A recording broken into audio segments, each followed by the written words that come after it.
Welcome, Hasley Gulls, to the Larpar show, where we talk about what is money, what is coming, and how to protect your family from inflation. Hasley got into Bitcoin after the second lockdown late in 2020. He never really heard of it before. He claims to be hopeless at tech, but pretty good at talking to people about Bitcoin and onboarding merchants to Bitcoin. So, Hasley, how did you find Bitcoin and how has it changed your life? Hi, how are you? Thanks for having me. Yeah, you're right. It was the second lockdown. I am a business owner, and my present business was really affected in the lockdown that we had to sort of down tools. So all the staff down tools. So you sort of go from a situation where you're working, 8, 12 hours a day, 6 days a week. And the first lockdown, we restructured the business, which meant the second lockdown, I had nothing to do. So, it was a question of, do you learn a foreign language, which was the intention, or do you get really good at darts and enter the world tour? But then, by a real twist of fate, I went on when you could walk with one person, and I went on a walk with one of school dad friends. And I'd just been approached by a company who were a crypto company who said, when the lockdowns are over, would you like to work with us in terms of your sales and marketing business? And I mentioned to him, because he was in finance, and said, look, I know nothing about this crypto or Bitcoin. I don't know what it is. I've heard the word. Do you know anything about it? And he said, no, I know very little, but if you want to learn about it, there's a guy called Max Kaiser, and you can find him on YouTube. And then it was late one night, and actually the dog behind me was a tiny puppy, wouldn't sleep very well. We were trying to crate train the dog.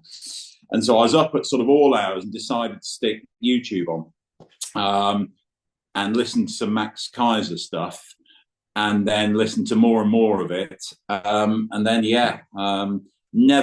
I've never sort of swayed away from Bitcoin into crypto. It's been Bitcoin only, because it very quickly made a lot of sense to me, even though, as you rightly say, I'm not a technical person. Yeah, a lot of people come to Bitcoin sometimes through the crypto way or to the money go up way. That's how I kind of came to it. But I heard about Bitcoin years ago. My friends were buying Bitcoin when it was $30. And I Wow. was just saying, nah, I'm not interested. And they were right beside me in the house, in the same house, buying it and messing around on the dark web and all that type of stuff, what they used to be doing. Uh, I could have given them a couple of thousand at the time and said, buy me a Yeah. bit. But I probably would have sold it when it went up to 100 or whatever. Uh, but I came across it myself then in 2020 again. And through the crypto part of it, but I still Yeah. didn't really fathom with me because I thought it'd be better off buying like one altcoin for $1 or 50 cents Yeah. rather than getting like at that time I think it was like 4 or 5 thousand satoshis for $1. Yeah. Yeah. Uh, I mean, that's probably for me, actually, the good introduction through into Max Kaiser as the first point of contact, because obviously he has been very sort of anti-crypto and 100% Bitcoin, and it just made, it made sense. And I thought, I understand. I don't understand everything about Bitcoin, but I understood the basic fundamentals quickly. Whereas the crypto stuff, it's just I don't understand it, and I don't see, how much. I think some of it's probably really well intended, but yeah, I've sort of made my lane, and I'm staying in it. you're better off. You found a lane, you're sticking with it, you're better off. Don't be like the rest of us that went down the wrong lane and then had to thank God I came back out of it. And now I'm Yeah, on the Bitcoin lane forever. I ain't yeah, going back to anything else, you no, know. So tell us what you're getting up to in the UK and how is Bitcoin adoption going for you in your area? good. I mean, so yeah, I think, again, when I sort of got into it after the sort of first year, I thought I'd love to be able to add some value, but frustratingly, not being technical, I thought, how could I do that? So I started running little sort of seminars and tutorials with, friends, then family members, and then I got introduced to friends of friends. And then I've got about 85 employees in my business. And then I started, working with them saying, look, your company pensions have sort of accrued, 28% paper profit over a decade.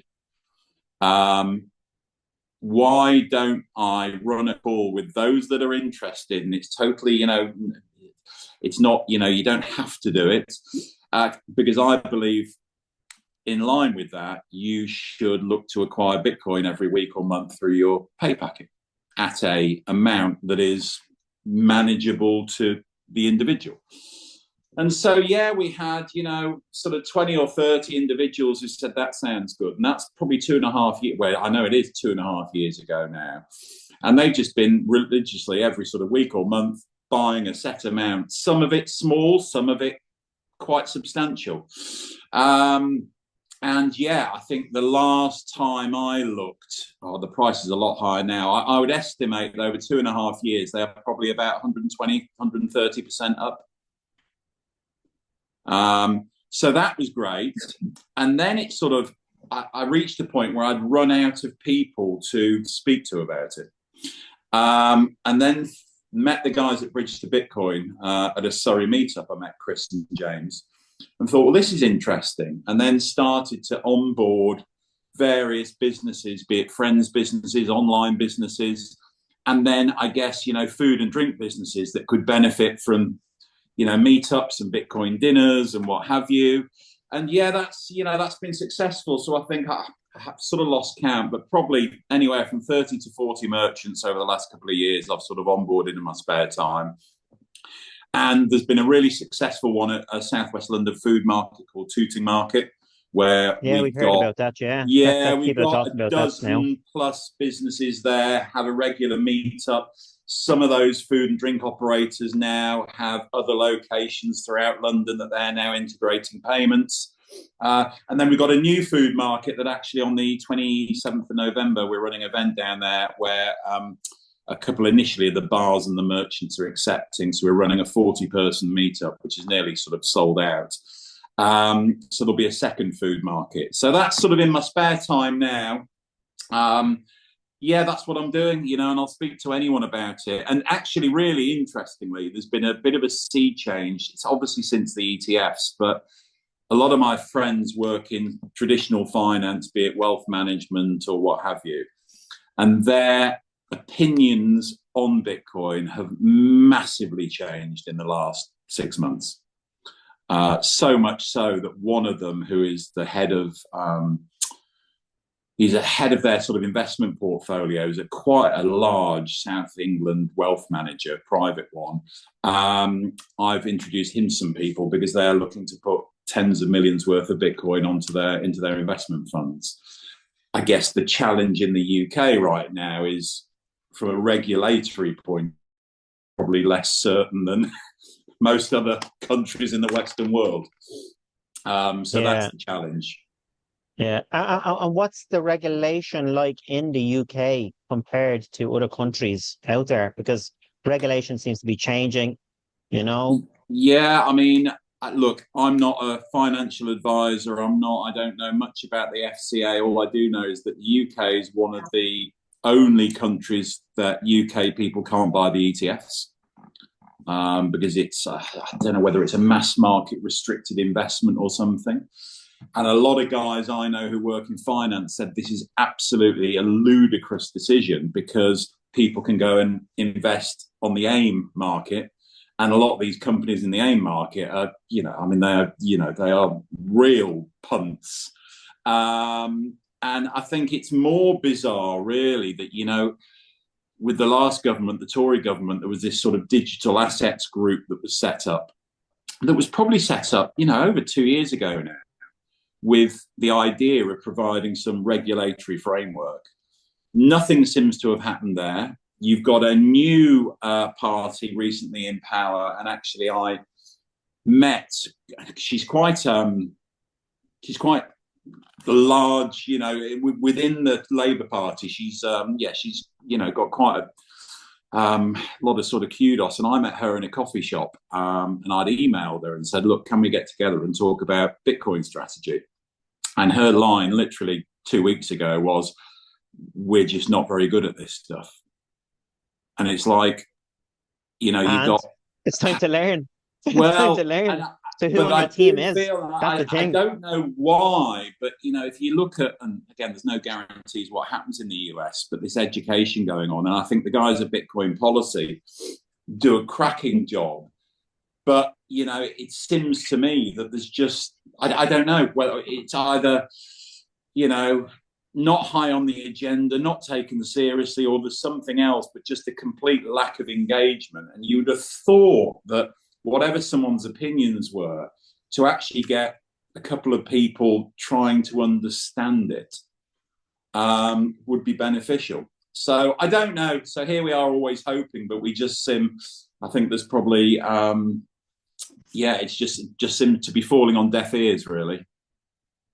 Yeah, but the thing about it is, and what most of these policymakers don't understand, if they don't start learning about this and adopting this for their country, yeah, over time, their country's going to fail miserably, because as we can see, Bitcoin is helping with so many different things now. We can even take example of El Salvador, a country that went and adopted Bitcoin. Now, countries don't have to go to that whole what El Salvador done, but they need to start understanding what this is, and the policymakers need to start understanding what this is, that this can help them as a reserve asset to protect the country. Yeah, no, absolutely, absolutely. But I think, I don't know. I think probably 12 months ago, and this is probably I know a lot of Bitcoin purists can't stand the ETFs, but I think the good thing the ETFs have done have really brought some mainstream acceptance of the asset, which a lot of the time wasn't there before, and is like, well, actually, this isn't some sort of joke. This is here to stay now, when you've got the likes of your BlackRock's, Fidelity's embracing it. But this is going to be the interesting thing, isn't it? That it's the first time in human history there is an asset with a complete finite supply. And if you are a country or an individual or whoever who's waits and waits and waits, you could completely miss the boat. So it's who knows how it all play out, but it's really interesting. I think whatever someone's political stance is over the last sort of few days in the US, with certain, not promises, but certain discussion points that were made when, obviously Trump's now won. And that there's 5 or 6 people around him in senior positions who are really pro-Bitcoin. I think it's going to be really interesting over the next 6 to 12 months what happens out there. Yeah, definitely, definitely. But we still have to wait for January 20th, Yeah. before he's really brought in. And a lot of things can happen from now Yeah. till January 20th. There's a lot of escalations going on in the Middle East and Yeah. around the world, so a lot of things can happen, and a lot of things can Yeah. change in the next 2 or 3 months. Yeah. That's what I can see. They tried to stop him already twice from actually Yeah. running. Yeah. I Yeah. think they were a bit Absolutely. overwhelmed with the amount of people that came out and voted and what he really got. They even tried to stop that because there's a lot of things coming out online about what was going on in the voting stations, and people didn't Yes. need IDs, and just people coming up in busloads and getting off and skipping the queue and going up and just voting. Yeah. Yeah. Yeah. No. Yeah. So I stayed up, actually. I think I got about 90 minutes sleep. I was fascinated by the UK sort of TV coverage, and the looks of disgust as certain votes come in and state. It was really quite amusing. yeah, But again, I'm yeah, not a political person, but what I would do, I mean, and this is, it's just, even I'm a, I'd vote for a Bitcoin party if there was a party who came up with some sensible policy and legislation, and enabled us to transact and not incur capital gains. And if a business chooses to accept it as a form of payment, great. That's the sort of policy I'd be looking for. And a really sensible policy is the one that the Germans have in place at the moment, where as long as you hold the asset for over 12 months, you can do with it what you like, with zero tax implications. So I think, yeah, but my gut feeling is things are going to gather pace hugely over the next 12, 18 months. But in what direction of travel, I don't know, but I think it's all pretty positive. Yeah, it's going to be positive anyway, because as we know, and people have done their work, there's no stopping Bitcoin. You can't stop it. So they Yeah, can put a few hurdles in the way, and what they're going to end up doing, they're going to put hurdles in the way themselves. yes, That's what yeah, they're going to do, and they're going to damage themselves and damage the countries. Unfortunately, that's what's going to happen yeah. if they don't wake up and do their homework on this or bring a core team of people around them that understand what this is and take advice from from people or from Mm. Bitcoiners, because we've Yeah, been and in there's this a space few, for aren't there? Because everyone only talks sort of El Salvador's the obvious one, and they're talking about this lady who's trying to sort of become president of Suriname and whatever. But then I think I saw the other day that the countries that are mining sort of Bitcoin and whatever, and obviously Bhutan, and then Argentina, I think, had this mining sort of set up in the, I don't know whether it was in their sort of government offices or what have you. There's always been talks about other nations, be it Russia, China, whoever, but there was this sort of list being developed. And I was like, yeah, this is, because that's such an obvious way. And I think Samson Mao said the other day, there's such obvious ways for a country with maybe, certain energy required to just start mining it is so obvious. Yeah.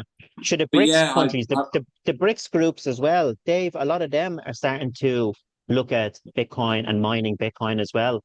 And out of those, I think there's about three or four of them already. And Russia made something into law there on the 1st of November that it's going to be that the state can start mining it. So they're going to go full force into mining this as well. yeah. And wasn't there some telecoms company? Was this in Germany? In Germany, yeah, telecoms, Yeah, T-Mobile, a division yeah, of that's T-Mobile, right. they just announced that they're going to start mining it themselves as well. So So it's yeah, you're starting. absolutely right though. So it's so hard for when you're looking at unless there's something, it might be behind the scenes in the UK. There might be stuff going on that I'm and we're not aware of. But to actually just ignore it now seems pretty foolish. Yeah. Um, But then again, look at the policymakers that we have. yeah, So that's what you just have to look at who's running yeah, the countries and look at the damage that they're doing with all the stuff that they're doing. With, I think they're after increasing the capital gains, are they, in the UK? They're yeah, looking at yeah, increasing the yeah, capital gains from yeah. Didn't 10% to didn't 18%. yeah, They didn't think go they up can as just much tax as people. yeah. Oh no, 100%. And I mean, I think I sent a tweet about it. It was this week. I walked my daughter to school, and we're in a nice area, southwest London. But the amount of rubbish on the streets compared to years ago is just crazy. People, just and then people, dogs doing stuff on the pavement. I remember it being that dirty, filthy. Dropped my daughter at school, went to get the tube. The tube was delayed. I was going up north, got to Euston Station. Euston Station, the train I was meant to be going on just disappeared off the board. They couldn't know, and it ended up departing about 40 minutes late. So I had to reschedule my meeting, and luckily the guy could reschedule it. Got on the train, no hot, cold drinks, no buffet car. And you just like, I don't, and I don't think this is me. And sometimes my wife will say, "Oh, you've been so negative about the way things are," and then I'm like, "But I'm not." And also, my mother-in-law, who needs, quite a reasonably serious operation, can't get a date. So it's a difficult one, isn't it? It's a difficult one. It's it's uh, it's not negativity. Like, people class it as negativity sometimes of what we see, but a lot of us now are starting to see a more macro thing, what's going on around the world. Yeah. A lot of Bitcoiners, I think they start looking at more macro global events that are happening. And once you start looking at the macro, you can understand what's happening in the micro. For me, Yeah. anyway, that's the way it's working now. And things are getting worse. Let's call Mm. it out the way it is. Things are getting worse. These Mm. No, no. policymakers are making things worse and worse and worse. Look at the billions that they're spending in other countries. They won't even do it in their own country. open borders, bringing in millions of people into the country, you know? Like Ireland has been badly affected by it as well. Yeah, we can see what happened. The UK has been doing it for years before us. Mm. Yeah, Yeah. they need to be strong leaders in people that have a Yeah. pair of cojones that can say, no, enough is enough, and we're stopping this. But Yeah. unless the appetite is there and there's strong enough people there, because they're all weak. Yeah. That's the way I can see it. Yeah. No, it's a difficult one, isn't it? It's but let's hope some sense prevails at some point, although I'm not holding my breath just yet. We have our own hope and our own insurance. Yeah, exactly. That's what Exactly. I have Exactly. anyway. Yeah. So tell us a little bit about you mentioned there a little bit about tooting markets Yeah. and a bit of adoption in the UK. How can you see adoption happening now in the UK or in the next year Yeah, or I mean, two? I Is it think growing it's gradually? yeah, I mean, you get all these stats of how many people there are who own the asset, etc. And I take that with a pinch of salt, but I think certainly there's probably 50 odd pretty well supported meetup groups now. And I think a lot of people I know in the States like, oh, there's so many. And I think we benefit from a dense population, so most people can. Whereas in the States everything's so spread out. I think people find it a bit more difficult and can't travel 2 hours to a meetup. So there's lots of meetup groups, lots of events. There are I don't know how many merchants now, but there must be sort of 350, and that has certainly grown. I think, one thing about, say, Tooting Market is, you can run events there and they do get a real drip feed of Bitcoiners through the door. But I think that's slightly skewed because London, of course, is a big city, huge population, international travelers who can look on BTC map. Because I know at Tooting, I think, I've had messages, but I'm estimating people from 10 or a dozen different countries have gone to Tooting Market holiday in London, purely by looking at BTC map. You wouldn't get that in a rural part of England. So I think you've got to be a bit picky and choosy with your merchants to make sure they benefit, because I think there have been times where certain businesses great, but they're just not going to attract anyone through their front door just purely because of location.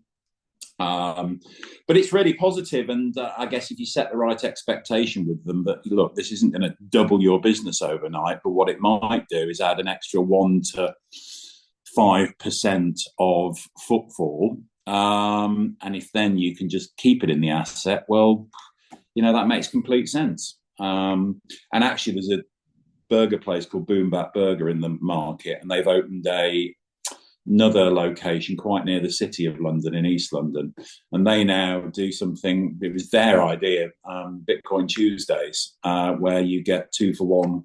If you pay in Bitcoin, you get your burgers 2 for 1. And we went down there a few Tuesdays ago, and there were 25, 30 people there who would never have been there. Mm-hmm. So it's smart, it's good, but it's new. So I think there's and then those business owners see the sort of type of people involved, and then they get curious, and then that probably, aside from just earning it, they may take some of their reserves and their long-term business sort of savings and go, well, I'm going to put a percentage in and I'm going to do it regularly. So it's just that sort of network effect. So I think certainly the meetup event scene, the quality of the people, the guys at Bitcoin Policy UK. Yeah, the UK is great. However, we're dealing with sort of authorities who just don't even seem to recognise it. But you just got to keep chipping away. Yeah, that's what it's all about. Just keep chipping Yeah, away. But it's good as well that the businesses now are starting to accept it, because they might take a bit of time to start learning about what is money yeah, and how money works, yeah, because most people don't know. I didn't know until like 3, 4 years ago. And once yeah, I started learning about it, I said, what have I been doing for the last 47 years? I've been mm, at nothing, because yeah, what I've been investing in is not going anywhere. It's doing nothing. Yeah, I've been spun a load of horseshit, to be honest, by my advisors and everything, telling me to do this and do that. And it's been keeping me poor. Yeah. Yeah, that's is certainly in the market easiest people to get who were born overseas and are now in London. So there's a really good story that there's a little sort of shawarma stand, and the guy who's in charge of that, his family are in Egypt. And every time, I remember when I spoke to him, he goes, of course I'll start accepting. It wasn't even, it was, not that he knew a lot about it, but he knew enough. And so every time someone comes and transacts with him, he instantly makes a lightning payment over to his family in Egypt. Because if you then look at the chart of the Egyptian currency versus BTC, it is far different to the US dollar or pound versus BTC. So it's just amazing seeing something like that someone comes in Southwest London, buys a product, and within probably less than a minute, that's in Egypt. So, quite incredible, really. So yeah, and that's good fun. So yeah, but it's certainly, I think there's a sea change now. I think there's more sort of acceptance. This is real. I think the other thing that seems to be happening, and I think this has probably been the problem with the with some regulators, is I think what they've probably been doing is looking at the whole industry. And if you're looking at 20,000 different tokens, and I think there are certain lobbying groups who are incredibly well funded who probably have, done this on purpose. And whereas you've got focus groups like we've seen in the US and now the UK and other places who are just, well, okay, forget about that for a second. Let's just look at the policy around BTC.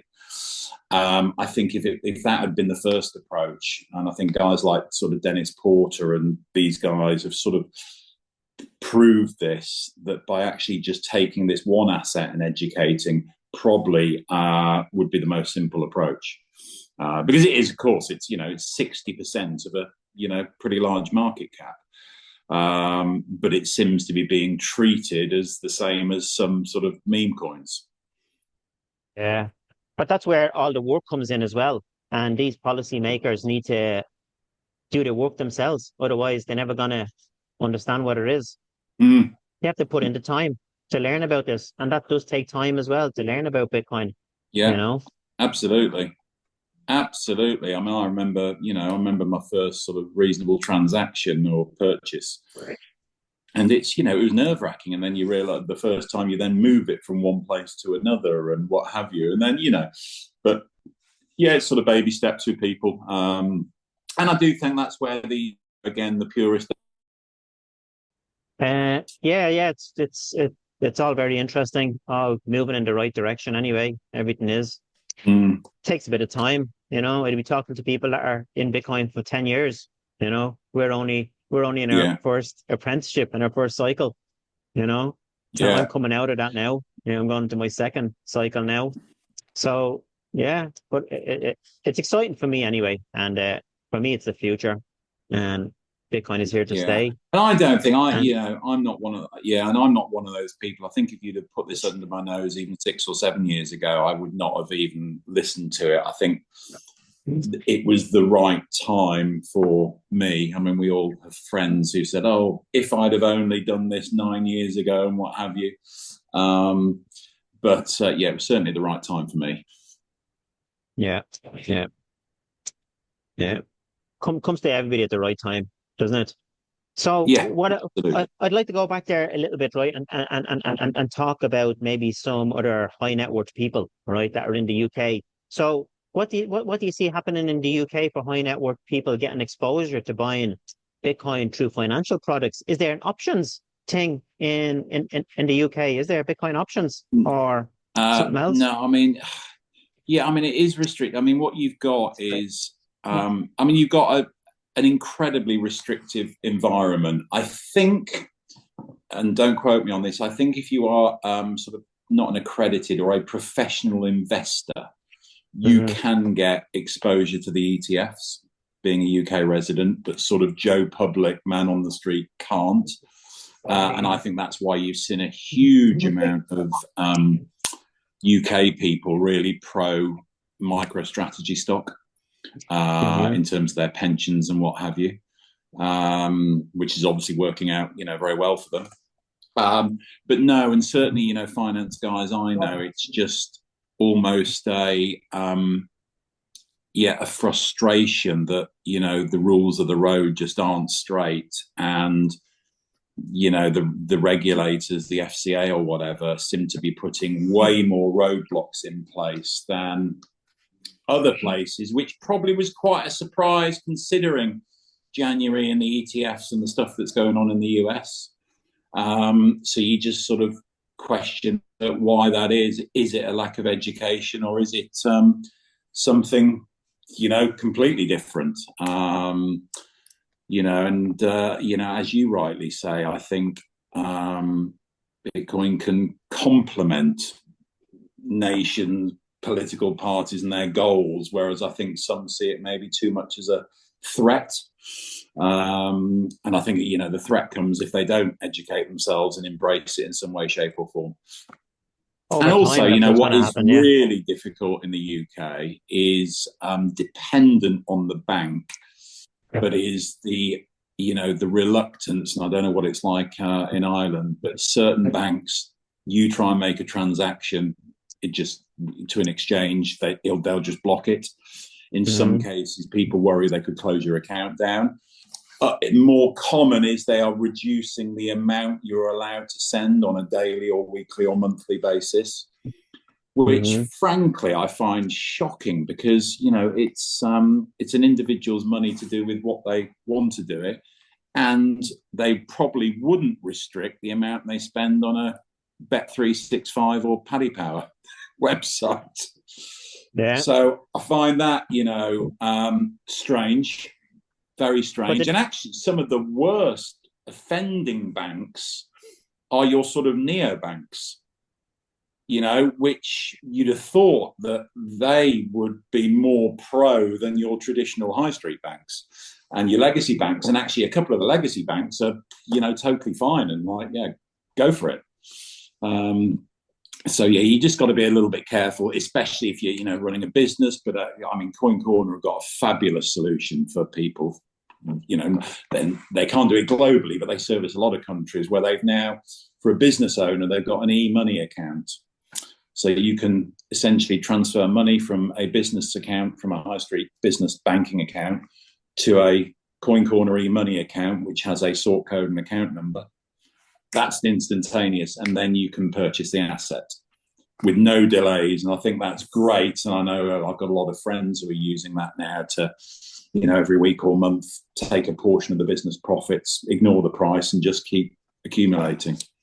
So that's been really good, because, as a business owner, what you don't want to do is to go, right, I'm going to try and buy this, and suddenly the bank blocks the payment, and then you get a call saying, right, we're going to give you 30 days notice and shut down all your bank accounts. Yeah. Well, the truth be known, when you go in and learn about money, it's not actually your money. Yeah, no, 100%. You don't own the money. So that's the thing. 100%. And most people don't get that, and they don't understand that. Yeah. Yeah. Try pulling your pension out, like what I done last year. 12 meetings. I had that with them before they'd let me draw it down. 12 meetings to get my own pension out. And how long did that take? How long were the 12 meetings over? Nearly 5 months. Oh, crikey. Yeah. Wow. Nonsense. You know what I mean? But yeah, unfortunately, when things do happen, and what we can see might be happening, we don't know when. Yeah. But we're in a debt spiral. All the countries are in a debt spiral. The fiat system is in a situation. Yeah. And if banks start getting locked down, Yeah, no, no, 100%. It's going to be impossible for people to get their money out. And people say in the West, it won't happen here. But people have a very short memory. You know what I mean? It happened in Cyprus a few years ago. That's happened right. in Iceland a few years ago. Recently, it happened I think something happened in Lebanon there last year that's as well. right. The banks, they went bang. The Nigerian Naira. You know what I mean? Like, people think because it's not happening in their country, it won't ever happen. But it does happen. And when it happens, it's going to happen so fast, so quick. Yeah. Scary times. Yeah. I don't see them as scary, though. I'm just aware. knowledge is power. We have our plan made. Other people Yeah, can follow a plan that we have as well. And if they yeah, want to follow it, they can. If they don't, they can sit there on their hands and when the shit hits the fan, try and sort it out. yeah, yeah. Mightn't And be I able think to though. certainly, certainly our generation have been really spoilt with, a property bull market that, Hmm. has and again, I listened to some of this stuff that actually, it's changed, that your house no longer became something you just live in. It became actually your primary store of value and investment, if you like. And I mean, prices certainly. I mean, I'm more used to sort of southwest London. I mean, prices up until a couple of years ago, because they have corrected, and they've corrected, yeah, a lot sharper than the media would portray. But and you look at that, and I think those days are gone of people, just taking on 0.5% mortgages and buying 10 buy to lets and what have you. I think that has gone, and I think the property market is going to be a real interesting one to look at, because I don't think it's going to continue as the primary store of value, and people are going to have to find other ways. Because a lot of people, myself included, we got pretty lucky that you buy somewhere, you sit on your backside, you live in it, and 10 years later, it's, double or treble the value, and you've done nothing. Hmm. And I just don't see it. I saw some stat down here. There was a map. Actually, it was a map of the UK. I know Ireland. I mean, you'll know well. I mean, their appetite for property. And I remember years ago, overseas property. Irish farmers at property fairs, literally buying 20 off-plan apartments in far-flung destinations.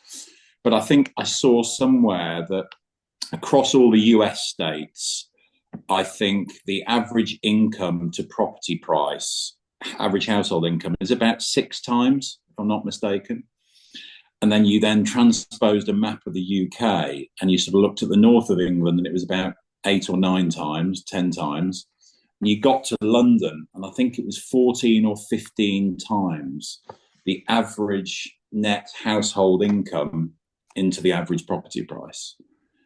And then you look at that and go, well, hold on a minute. A lot of these people, and the other benefit of property in the States is these people are buying on 30-year fixed mortgages. So if you had a mortgage 5 years, you don't really care where interest rates are.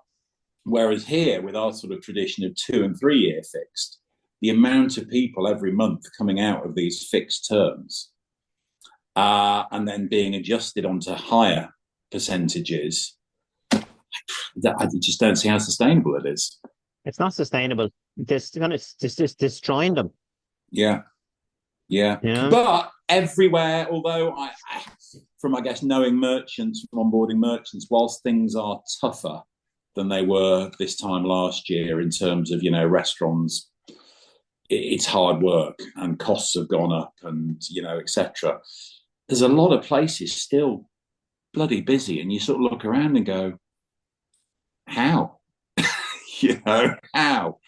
Yeah. When a relative of mine has just moved down to London with their first job, and I'm looking at it going, from their net take-home pay, their accommodation to essentially rent a room in a very nice house share, it's about 68%. That's before they've paid for a travel card, before they paid for any food. That's bills Yeah. included, but you're like 68%. And I then take my mind back to even being a student. And whilst you had no money as a student, you could live really cheaply back in the Yeah. 90s, really It cheaply. was amazing. Yeah. You could go out with £10 in your pocket, right? Yeah, Have a few drinks and even get a bag of chips on the way home. yeah, That's the way yeah. it was. Yeah, But I look remember, what's I remember going on getting now. £5 notes from the cash point. Yeah. 10, £20, Um, no problem. You'd have a great night out. yes, You know what I mean? And you get your food, go to the chipper on the way home, have a bit of food as well, and you'd be sorted. You'd have a good few points for that. yeah. But try going out with £20 now. Oh, yeah, our local nice pub, £8.20. £8. Jesus. I thought Ireland was expensive. Yeah, yeah, yeah. Um, and yeah, I mean, there's just, it just is everything you But do just, but the way you think about it, that's unsustainable for anybody or anything or any business even, you know? it's unsustainable. It's not sustainable to keep on going like that, Yeah. No, unfortunately. 100%. 100%. But 100%. But yeah, we'll just see. I think we've made our bed, and that's the right bed to be in. Let's just have a bit of patience and see what happens next. yeah, keep chipping Um, away, keep stacking those do you have sats. Yeah. are you having a conference in Ireland? Yeah, we have a conference. We started in 2022. We've done it for 3 years now. Next year is our fourth year. It's quite big. Yeah, I was actually surprised. The first year we had it, we were just having it as a meetup Yeah, because we ran on the same date, same weekend as Bitcoin Miami, and we knew that a lot of people couldn't get over to Miami. So we had yeah. it on the same date as a meetup. But the first year we had over 100 people that came to it. Well, Yeah. And that's how I turned it into a conference. My background is for special events. I've done that for over 25 years. I've managed a lot of big outdoor events, all of them basically in Ireland for years and years. We would have done like all the big festivals and motor shows and flower shows and yeah, yeah, everything, yeah, all yeah. the big outdoor events. So I had the experience doing events. So it was easy for me to put on that event. And we've just grown it and grown it for the last couple of years. Yeah. So Great. try and come Yeah, over I to it know. on the 24th of May, 2025. Come over for the weekend. It's in Dublin. It's in a hotel. So everybody flies in on the Friday and they make a weekend out of it on Well, the that's Thursday. good. Yeah, I'm hopeful there'll be one in the UK next year. There's certain people talking about it. Um, uh, but it's like anything, I really admire a lot of the Bitcoin only projects because you could put a crypto conference on tomorrow, get lots of sponsors, Yeah, etc. And whereas it's tough, and it's like the Bitcoin only exchanges, etc. You look at it and go, God, you can see why as a business model people go into more tokens and whatever as a pure fiat business model. But I know, obviously, Jordan had the Edinburgh conference, and then probably didn't help the whole FTX implosion. Then came down to London and said, "I'd like to do the next conference in London." And then you go out and cost it all out. yeah. Madness it is. Impossible. Yeah, Absolutely impossible. So yeah, hopeful there's going to be something in the UK next year as well. But the Ireland one sounds good. I've just written the date down. yeah. Come on over and you talk Bitcoin and meet Bitcoin and Yeah. loads of Bitcoin. There's actually some big OG Bitcoiners here in Ireland that I didn't even know about until the event, and they just came to the event, and they've been involved since 2010, mining Crikey. Bitcoin. Where, Huge people that people don't even where? know about. There was that in. I remember that. There was that farm, wasn't there? That I think Joe ran a documentary with the Skilling mining guys. Skilling mining, yeah. They put up a mining thing in a farm, yeah, in Ireland as well. Like, yeah, yeah. They're doing a few little things and they're trying to do a few things, skilling mining, uh, around Europe as well. Okay. But that was very impressive what they done down there, Yeah, yeah. absolutely. Yeah, yeah, yeah. Absolutely. And Mark, comes to our event, he does, and he's been a Yeah. speaker at our event. He's very, very good. He is very knowledgeable Yeah. on skilling mining. And I think, Yeah, I do think there's this overlay of farmers and Bitcoin actually. And I know there's not much, and there's these huge Twitter handles, and farmers are having it tough and whatever. But there's a huge sort of opportunity, I think, there, yeah. because they've got But it. the whole thing, the whole thing, like what I can see, Bitcoin is a new industry. It's a new Yes, industry, like the oil industry, like the gas industry. We're just early. That's all. yeah, We're just really, really early. We know what's going on. yeah, We know, we can see all the ETFs. We can see all the big money managers coming into it now. Most people have no idea what's going on out yeah, there. yeah. So, yeah, I mean, they will over time if they take the time to learn about it.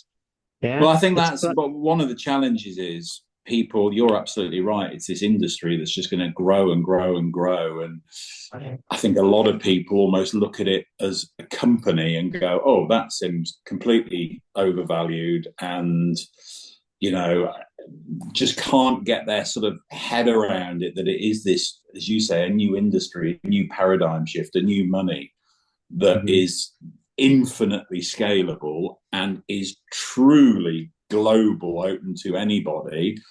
And you sort of laugh about. I saw someone yesterday post a message, and another naysayer going, "I have seen not yet one use case for BTC," and you're like, the amazing thing for me that's all I thought, well, it means lots of different things for lots of people. I think if we're being brutally honest, most people in the UK and Ireland are buying it to sit on it and to, for it to increase in value, because actually, Yeah. whilst we can say our currencies are rubbish, our currencies are better than most in the world. But then you've got, the people in the remote villages where mining is now creating electricity to turn on lights so kids can be educated. You've got a friend of mine runs a business in South Africa, and he said, now they've obviously got in parts lots of merchants and the major supermarket chains, because in South Africa, there's so many communities who can't get bank accounts, and all over Africa. Well, this enables them to participate. So there's all sorts of stuff. And then I guess, all the reports from far more intelligent people than me about sort of the mining and the renewables, and actually the old argument of this is terrible for the environment seems to be flipping on its head to this actually is quite positive. So there are, it's almost everywhere you look, I would argue there are so many use cases as opposed to not being any. Yeah. But again, it's, I think you've got to understand that, it is a difficult concept to grasp when you have maybe, especially for people sort of our sort of age who have been used to one system, and a lot of people have done very well from that. Yeah. Whereas you probably find the younger people will grasp it quicker. Yeah, I truly believe though that's going to change. Okay, and why I can see it's change is because the likes of BlackRock, Fidelity are in now, right? These are the people that control the world. If you know what's really going on, it's not your local politician. Behind the scenes, there's something else going on, and it's these people now, right? And last year I said, before this ETF was launched, I says once we get this ETF on January 10th, and that's the date I was calling last year, and it happened, and I said, Bitcoin's going to be good for climate change. It's going to be good for your granny. It's going to be good for pensions. It's going to be good for your animal. It's going to be good for the weather. It's going to be good for everything, because BlackRock is going to change the whole outlook of Bitcoin, because they're going to start telling people it's good for this. It's going to come from top down now. You know what I mean? Yeah, well, someone I know quite well works for BlackRock, and I met them. I haven't seen them for a while, the odd message, but I met them, it'd probably been March, so 8 weeks after the ETF launch. And they were absolutely staggered, not just about the amount of inflows, what they were staggered about. And this guy works in comms, but he said something like the engagement on social media around the ETF literally dwarfed any other sort of PR messaging they had. Said it was mind-blowing in terms of just how much traction they were getting just from a social media point of view. They'd never seen anything like it before. And I think it's probably gathered even more. I must check back in with him, because it's outperformed every analyst's viewpoint when everyone, it's just been enormous. Yeah, it's the fastest growing ETF in the history of ETFs. It's out after outperforming all the ETFs already. The flows coming into it. Yeah. I think to date there's about 25 billion has been put in. They're analyzing that. Bloomberg was analyzing that about 10 billion are going to be put in the first year. It's up to 25 now. But something else very interesting that I heard. A lot of these ETFs, okay, that are out there, they might be maybe 50 or 100 players in a particular ETF, like big entities in it. But with these Bitcoin spot ETFs, there's up to nearly 1,200 big players in it now. That's a massive jump compared to like all the other ETFs. Yeah. I'll tell you one bit of news you'll have probably seen this week is the UK's first pension fund took a position. Yeah, it was amazing. Yeah, I mean, they're great guys at Cartwright's. I know them sort of quite well, Sam and the team there. but yeah, and I think they've obviously, and they ran an event this week, which unfortunately I couldn't get to, which was busy with sort of city finance groups. But I think they've had a lot of interest post that. And I guess that shows the landscape, doesn't it? Probably with the UK, that pension fund takes some position, I think, of 3%, but they still want to remain unnamed. Whereas the US, everyone's naming themselves. I think it was Wisconsin or somewhere. And so it's like, yeah, we're really into it, but we're a bit frightened to say we're really into it. And whether that's just the typical reserved nature of this country, I'd put it down to more that, yeah, no one quite knows what the regulators think. So yeah, Don't if worry. they've got a That'll car rights, change. they'll have to keep that a secret. That'll change over time, though. Yeah, of That'll course it change will. Of over time. Right. course it will. Ashley, it was amazing meeting you. And you, Yeah. mate. And if anybody wants to get in touch with you or they want to reach out to you, how would they do that? Just at JCAS tweet, JCAS tweet on X, and for any Bitcoiners, Orange Pill app. But no, pleasure talking to you. Yeah, thank you. And we'll keep in touch soon and we might see you in Ireland in next year. Love Yeah, more to. than welcome to come over. Thank you. Love to. Thanks. Take care.